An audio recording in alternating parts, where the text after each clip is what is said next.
आयोगको कार्ययोजनामा लागत सङ्कलन पुरा यो 2081 फागुनभित्र सङ्कलन भएकोलाई मात्र प्राथमिक दिने भन्नुभएको रहेछ। यो त भर्खरकै फागुन 81 भनेको त योभन्दा 3-4 महिना अगाडिको कुरा हो।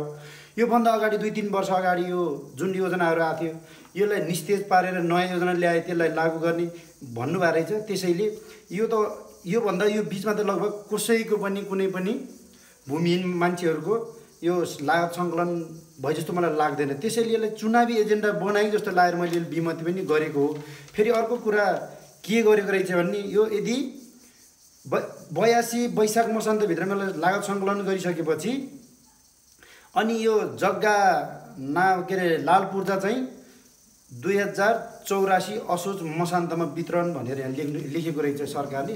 त्यही भएर मैले यो अलिकति मलाई शङ्का लाएर यो अलिकति चुनावी एजेन्डा बनायो कि राजनीतिक दलले र जो अहिले नेपाल सरकारमा कार्यरत हुनुहुन्छ उहाँले यो एजेन्डा बनायो कि भन्ने मलाई अलिकति मनमा लागेर मैले यो विमति जस्तो जनाएको छ। जस्तै लामो समयसम्म जग्गा जोतबोध गर्नेहरू सुकुम्बासी भनेर जुन सुकुम्बासी भनेर बसिरहेका छन् नि उनीहरू कहिले हामीले पूर्जा पाउँला भनेर आशामा छन्। तपाईँले यो कुरा उठाउँदै गर्दा यो वितरण गर्न हुँदैन भन्दै गर्दा जनतामा निराशा त छाउने होइन? यो यस्तो एजेन्डा त प्रत्येक वर्ष उठाउने नै गर्छन्, संसदमा बहस गर्ने पनि गर्छन्। नेपालमा धेरै नेपाली जनताहरू सुकुम्बासी र भूमिहीन छन्।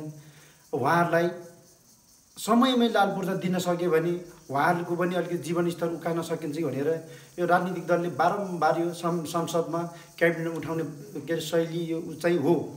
वास्तवमा यो कार्यान्वयन किन भएको छैन त? 2079 सालमा यो ल्यायो, त्यतिखेर दोस्रो पटकको स्थानीय सङ्घको चुनाव हुने बेलामा यो आएको थियो। र एउटा उदाहरणको लागि 79 सालमा चुनाव भयो, 80-81 सालमा त कार्यान्वयन गर्नुपर्ने किन कार्यान्वयन गरेन? यो घिरिङ गाउँपालिकामा कार्यान्वयन भएको देखिएन। तर उदाहरणको लागि आँबुखैरेन गाउँपालिकामा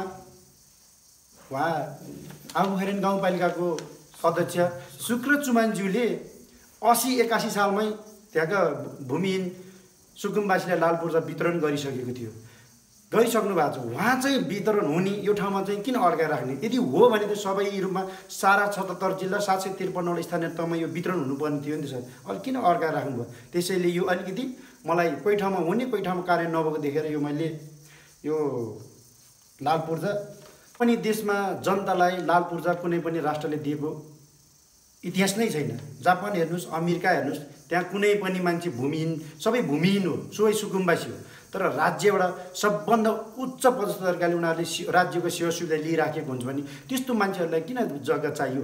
राज्यले उनीहरूले जग्गा होइन, उनीहरूले बस्ने हरेक घाँस बाँस कपास रोजगारको सिर्जना गरिदिन्छ भने वास्तवमा जग्गा दिएर के अरे मानिस खुसी हुने होइन, जग्गा दिएर उसको उत्पादन बढ्ने होइन, जग्गा लिएर व्यक्तिको जनताको जीवनस्तर उकास्ने होइन जस्तो मलाई लाग्छ। किनकि अहिलेको परिवेशमा हेर्ने हो भने कति मान्छेको जग्गाहरू छन् डाँडा काँडा फाँडहरूमा, ती मान्छेहरूले आफ्नो जग्गा छोडेर बजारतिरको यति जग्गामा उनीहरूले बस्ती बसाल्न गएका छन्।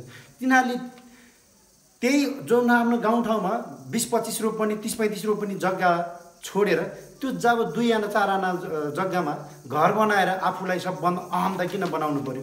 यो मलाई जहाँसम्म लाग्छ सरकारको मूल के भन्छ यो भ्रष्टाचारको स्रोत नै भूमि आयोग जस्तो लाग्छ।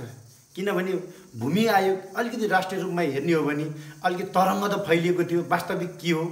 भूमि आयोगमा बालवटा जग्गा सम्बन्धी धेरै नै के अरे तहलचहल मचायो, ठुला ठुला राजनीतिक दलको नाम समेटिए।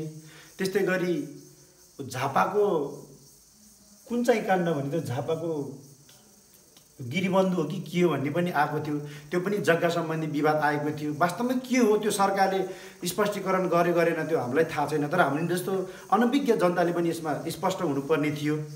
त्यसलाई एउटा सबैले त्यसलाई आरोप प्रत्यारोप चाहिँ लाग्यो, तर सत्य कुरा के हो त्यो जनताले बुझ्न चाहिँ पाएन।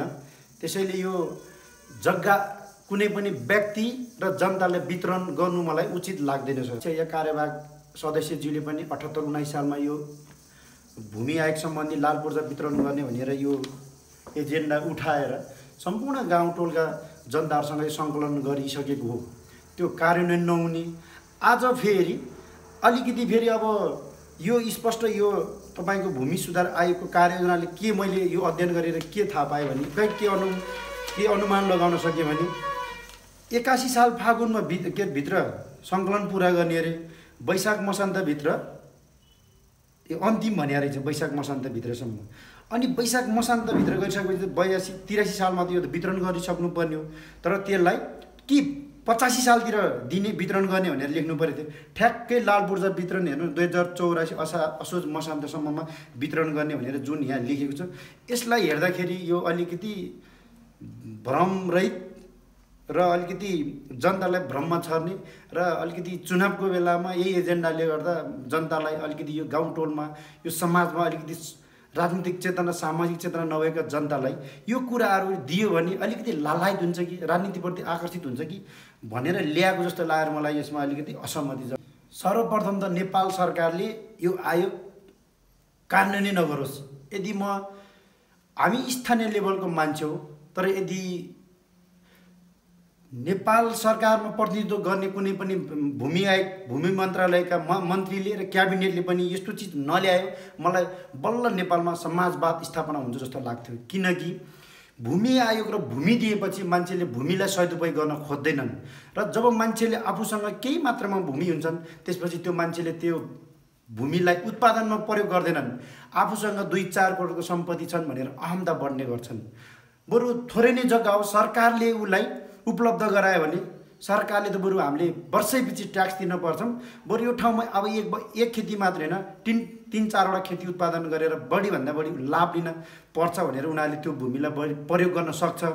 त्यो कारणले गर्दा यो जनतालाई भूमि दिने होइन, जनतालाई सेवा सुविधा र राष्ट्रका हरेक कुरामा माथिल्लो स्तरसम्म पुर्याउनको लागि यो आयोग बन्द गरेकै मलाई ठिक लाग्छ। मलाई यो अगाडि बढोस् जस्तो लाग्दैन। भूमि आयोग सम्बन्धी खारिज गरेकै मलाई उचित लाग्छ सर। हुन्छ, धन्यवाद। ओके, धन्यवाद सर।